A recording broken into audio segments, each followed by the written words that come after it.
mbokki téléspectateur Grand Théâtre TV ak Infos Rewmi ñu ngi leen di jaajëfal ñu ngi fii ci diwaanu Pikine janook ñenn ñi nga xamante ni dañoo tippe seen bopp yi nga xamante ni ñoom ñooy mouvement bi nga xamante ni ñoom ñoo boole ay ndaw yi goxu Pikine tudde seen bopp li nga xamante ni moom mooy APR rouge ginnaaw bi nga xamante ni kat am nañ doxub ñaxtu di réclamer seen wàll ak seen pàcc li nga xamante ni moom mooy gouvernement bu Macky Sall ginnaaw bi nga xamante ni ànd nañu ak moom ba fal ko élection présidentielle 2012 tey kat ñu nekk ci 2020 jeunesse bi daal di taxaw di ñaxtu di laaj seen part ci li nga xamante ni moom mooy gouvernement bu Macky Sall ñu toog ak kenn ci ay ndaw kenn ci ndaw yi ñi nga xamante ni ñoo seq mouvement bi ñu bàyyi ko rek mu nuyoog mbokku téléspectateurs yu koy seetaan bu noppee rek ñu daal di xuus jëmande ci waxtaan bi ñu ngi lay nuyu. ñoo ngi lay fay bu baax a baax di nuyu képp ki nga xam ne mooy suivre seen site internet bi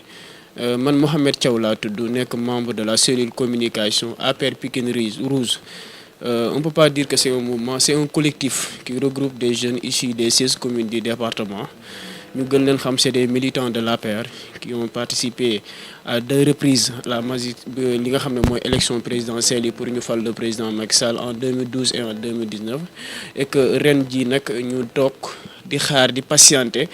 gis ne affaire yi am na yoo xamante ni ay manquement lan ñu doon rappeler ki nga xam ne mooy suñu leader suñu responsable nekk suñu secrétaire général du parti nekk fii kat ci diwaanu département de Pikine am na loo xamante ni doxu fi loolu daal moo waraloon collectif bi xam naa ci biir waxtaan bi dinañ gën a xuudal tuuti. mu mel ni jafe na fi mu toll nii collectif am ci diwaanu li nga xamante ni mooy parti bi di APR ndax gis nañ ne boobaak léegi li nga xamante ni moom moo nekk coalition Benno Bokk Yaakaar moom la nekk mais APR chaque jour dañuy nemmeeku ay difficulté ak ay tolof rawatina fii nga xamante ni moom na ci département bu Pikine ginnaaw bi ngeen tuddee seen bopp collectif APR rouge lan moo waral collectif APR rouge. voilà collectif bi boo gisee dafa nekk loo xamante ni c'est une idéologie quoi parce que souvent après élection 2019 bi 2020 boo waxtaanee ak la plupart des jeunes des militants yi nga xam ne nekk nañ ci biir département bi li ñu leen njëkk a wax mooy ça ne va pas et que après on a constaté qu'il y avait même des gens yoo xamante ni c'est des militants de l'APR nekkoon ci ay agence seen contrat ba mu jeexee kenn dañ leen a dàq am na ñoo xamante ni ARTP lañ nekk am na ñoom ñu ngi ci yeneen agence yi am na ñoom ils ont été limogés wala ay dàq leen ci seen agence yi parce que dañ doon campagne en 2019 on trouve que c'est une situation boo xamante ni c'est injuste et que mu am ay jeunes yoo xamante ni c'est des jeunes yoo xamante ni jàng nañ am nañ ay diplômes pourquoi pas mënuñu leen promouvoir on a dit que l'emploi des jeunes la formation et le financement des jeunes donc loolu moo regroupé ñi nga xam ne mooy tête yi nga xam ne ñoo nekk ci collectif bi képp ki nga xam ne gis nga ko mooy nan lañ def pour jeunesse bi nga xam ne bëgg nañ am emploi te am les diplômes requis ñu jox leen emploi ñi nga xam ne ñoom ils optent pour l'auto-emploi ñu am des financements pour mën a def seen projet ñi nga xam ne aussi tamit dañoo bëgg une formation pour gën a renforcer ajouter seen ay connaissances donc aussi tamit ñu jàppale leen donc combat bi loolu la c'est un combat boo xamante ni je pense que c'est très légitime et noble parce que le président de la République lépp loo xamante ni moom soxla woon nañ ko defal nañ ko ba mu jaree wàcc ci terrain bi jeunes yi ngay gis ni ñoom ñoo wàcc ci terrain bi moom xàmmee na leen jeunes yi nga xam ne ñoo nekk ci collectif bi mooy c'est les jeunes yi nga xam ne ñoom ñoo doon wàcc ci terrain bi ba mu ñëwee Pikine ñoom ñoo doon daw donc tey jii nii ces jeunes ya bu ñu leen di xool ñu war leen sécuriser ñu am ay CDI parce que tey jii ku wax liggéey wax dignité nit bu demee ba amatul ci lu mu jàpp rek amatul benn dignité parce que boo demee ba liggéeyatoo da ngay vulnérable te exposé mën nañ la def loolu ne donc loolu ñuy laaj noonu mooy suñu dignité parce que am na loo xamante ni defal nañ ko donc na ñu koy waxee rek ndax fay gersu mu fay naar bi xoromam loolu daal moo nekkoon collectif bi mu nekk loo xamante ni ci ñetti pàcc lañ ko def mooy emploi formation ak financement des jeunes et que aussi tamit ci côté coordination bi parce que tey jii nii bu nekkoon loo xamante ni mën nañ ko lijjanti au niveau départemental ñun duñu taxaw ne benn interlocuteur lañ am muy président de la République. tey bi ngeen sosee li nga xamante ni moom mooy collectif bi structure bi nan la demee ak ñaata membre ñoo ne ci li nga xamante ni moom mooy collectif bi. d'accord structure bi bañ ko créer on avait comme ñi ngi ci ère technologie créé nañ benn groupe WhatsApp pour mu def ko sous forme de panel boo xamante ni dañu fa mën a passer les informations et puis di fa waxtaanee on est au nombre de 250 pour le moment dans le groupe WhatsApp. Il y a d'autres personnes yoo xamante ni ils s'y adhèrent am na il y a d'autres personnes yoo xamante ni ñi ngi ci groupe ñi ngi ci collectif bi mais ils n'ont pas de WhatsApp genre affaire yooyu. Donc pour le moment on peut se ci buñ la bëggee jox benn nombre bu réel on se base sur les gens yi nga xam ne ñooy nekk ci groupe WhatsApp. Il y a plus de 250 personnes là-bas, jeunes issus des 16 communes du département de Pikine. Voilà. tey fi nga xamante ni moom mooy diwaanu Pikine bari na ay responsable politique yu APR yu xamante ni ñoo fi nekk ak ay ndaw yi président de la République ndax gisante ngeen ak ñoom diisoo ak ñoom waxtaan ak ñoom ci bile décision. Voilà foofu bañ taxawalee collectif bi parce que boo gisee ay ndaw lan ñi nga xam ne ñoo nekk ci parti bi pratiquement ku ne am nga koo xamante ni mën nañ ko tuddee sa responsable au niveau communal wala au niveau départemental mais ñu on s'est dit que suñu combat bi ñun benn interlocuteur lañ ci am. C'est le président de la République, le secrétaire général de notre parti, notre leader. Donc je pense que amuñu benn problème ak ñoom mais bu deen jàpp nañ ñoom mën nañ lijjanti suñu problème duñu yegg ci président de la République. kon da ngeen a jàpp ne ñi nga xamante ni ñooy responsable yi fi nekk mënuñoo lijjanti yéen seeni problème. ñun lu ñu jàpp ak li ñu soxla dañoo jàpp ne kenn moo ko mën a lijjanti muy le président de la République son excellence monsieur Macky Sall. ndax yaakaar ngeen ne fi mu toll nii réew mi gâteau la wala li nga xamante ni mooy pouvoir bi Macky Sall yor gâteau la ba ku nekk boo jógee jël sa pàcc ndax su boobaa kon li ñuy séntu ci ndéw mi mun nañ ko am. Voilà c'est foofu ñu leeral fa parce que ñun les jeunes yi nga xam ne dañ leen di proposer ak fu ñu leen proposer suñu base de données ni mu demee c'est des jeunes diplômés ci agence bi nga xam ne dans le domaine bi nga xam ne fa lañ ko proposer ñi nga xam ne dañ leen di wax pour ñu sécuriser leen koo xamante ni dafa def xam nga père de famille commencé fayeeku nekk ci benn agence toute une famille nga endossé ko mu nekk sa responsabilité ñu jékki-jékki dàq la wala ñu jékki-jékki ñu ne sa contrat dafa jeex ñun ñooñu noonu la ñuy xeexal pour ñu amaat ak jeunes yi nga xam ne dañ fee nekk même si parti bi lañ bokk mais war nañ am mérite wala war nañ am mérité nañ ñu jël leen dugal leen fenn parce que loolu lañ jàng képp koo xamante ni dañoo miser ci qualification wu jeunes yi c'est pas dañuy jëw rek jël nit ki ne ko non demal fii affaire yooyu noonu ñun xam ne ni nous sommes là je ne vais pas dire la jeunesse républicaine parce que Sénégal ñëpp c'est des jeunes républicains quoi mais on nous appelle jeunesse républicaine quoi de naturellement ñun jàpp nañ ni réew mi am nañ ci cër et que benn affaire tamit war nañ ko préciser c'est pas que dañuy ànd ak Macky Sall tamit waruñu laaj dara. wala bu ñu laajee rek question de partage la képp koo xamante ni dañ ko proposer ci agence on a vérifié que ses diplômes moom am na qualification foofu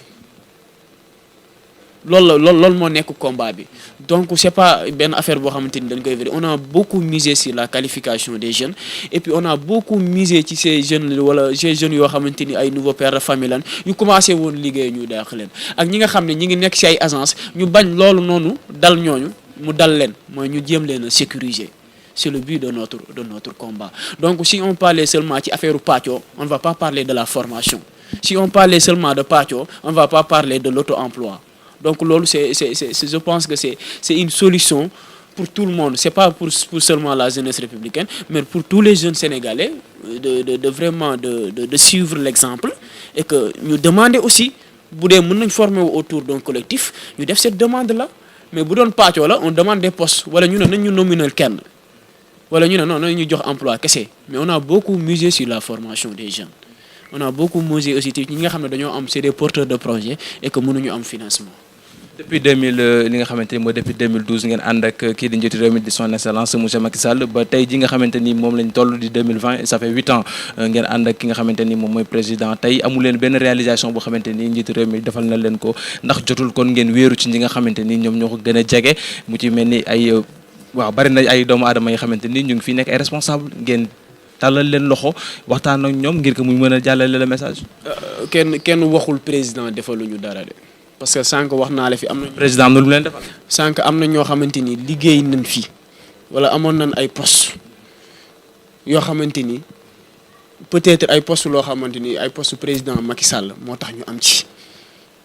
donc am na loo xamante ni def na ko fa. au niveau départemental ces réalisations am na yoo xamante ni ñëpp gis nañ ko teg nañ ko seen bët mais daanu dajul suuf. ñun dañ ne ay militants disciplinés lañ toujours nous sommes des jeunes du président Macky Sall mais si ça ne va pas hein, on a le droit de dire que président Macky Sall département de Pikine ça ne va pas. Ça ne veut pas dire que def fi dara voilà loolu moom mënul nekk 8 ans nga nekk ko ci nekk président de la république defoo dara ci département de Pikine kon boobu ñun yooxu nañ bu yàgg mais moment bii ñu toll ni jeunesse bi dafa am loo xam ne dañ ko soxla mooy ci li ma la wax noonu te ce président de la république je pense que bu amee les bonnes informations au niveau du département de Pikine dina réagir.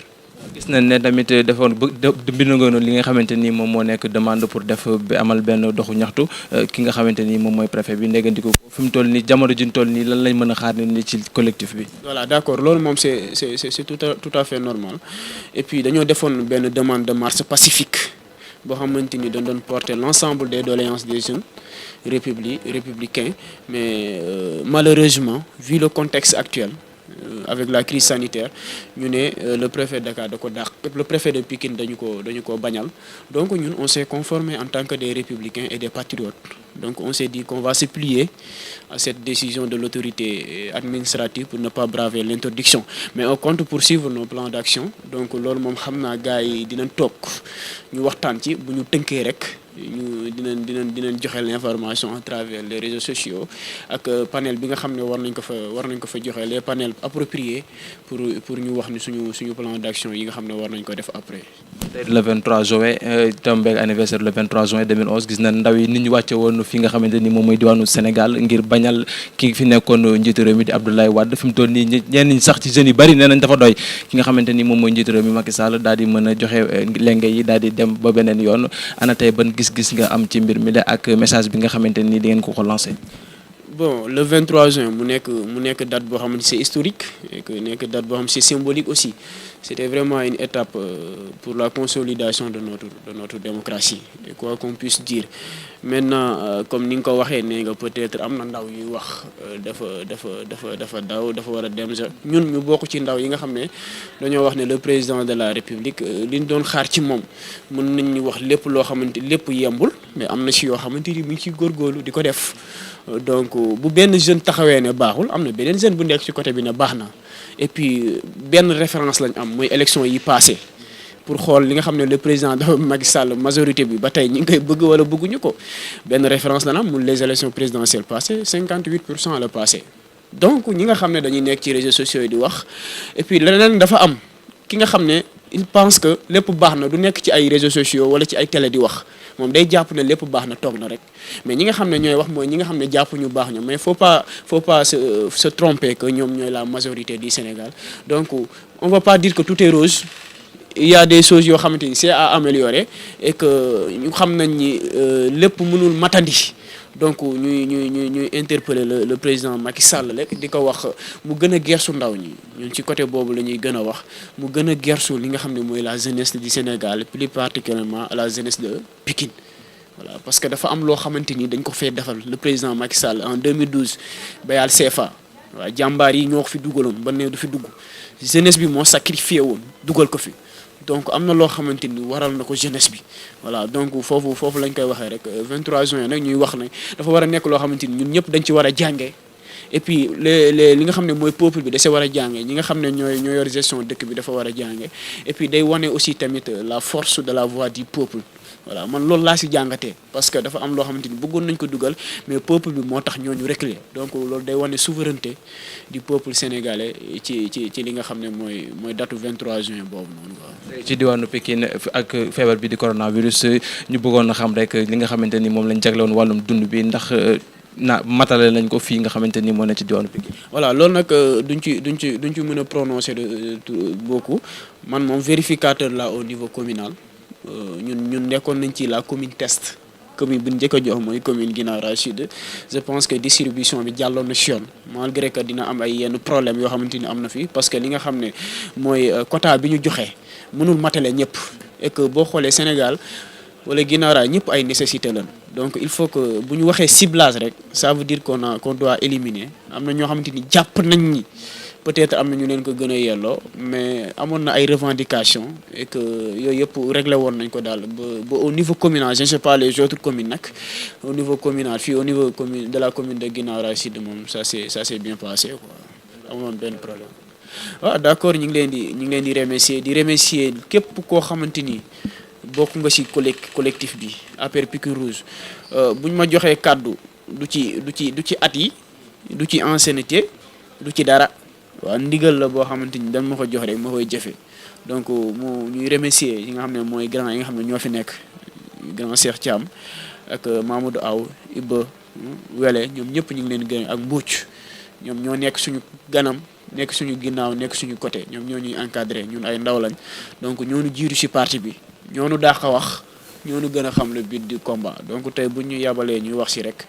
c'est parce que peut-être am na benn confiance bu ñu am ci ñun ñu ngi leen di remercier yéen ñëpp di leen remercier yéen aussi ci déplacement bi ak interview bi di remercier ñëpp ñi nga xam ne ñoo ngi leen di suivre quoi di leen wax ne aussi tamit APR Pikine Rouge c'est pas loo xamante ni dafa ñëw pour yàqal le président Macky Sall nous sommes toujours des militants